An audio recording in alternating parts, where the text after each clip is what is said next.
Как гром среди ясного неба на коллегии Счетной палаты звучит: действующие правила предоставления субсидий на софинансирование расходов регионов по созданию новых мест в школах не учитывают остроту потребностей регионов. Так, те, что имеют большую потребность, оказались почему-то лишены возможности получения финансовой помощи из федерального бюджета в необходимом объеме. Расчет Минобрнауки производился без учета ряда коэффициентов. В результате 29 регионов получили завышенные субсидии, 28 – заниженные.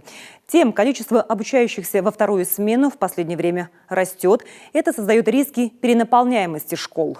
По состоянию на 1 сентября 2016 года обучение в 2 смены осуществлялось во всех регионах, кроме города Санкт-Петербург.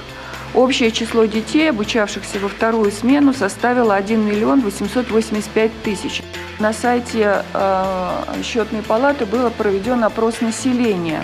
Одним из вопросов было: устраивает ли вас, что ребенок обучается во вторую, третью смены? Почти половина родителей, дети которых обучаются во вторую и третью смену, указали, что нет, так как ребенок не может посещать организации дополнительного образования детей.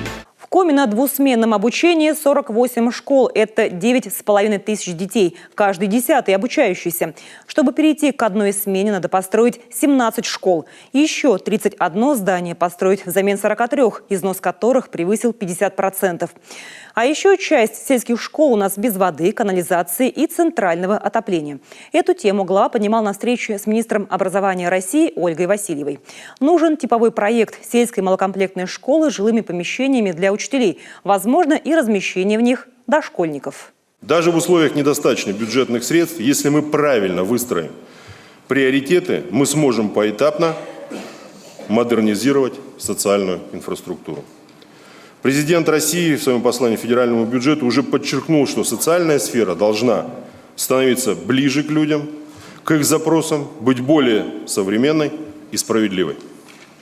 В соответствии с велением времени наша задача в области социальной политики в 2017 году и в последующие годы перейти к так называемым критериям адресности и нуждаемости во всех мерах социальной поддержки.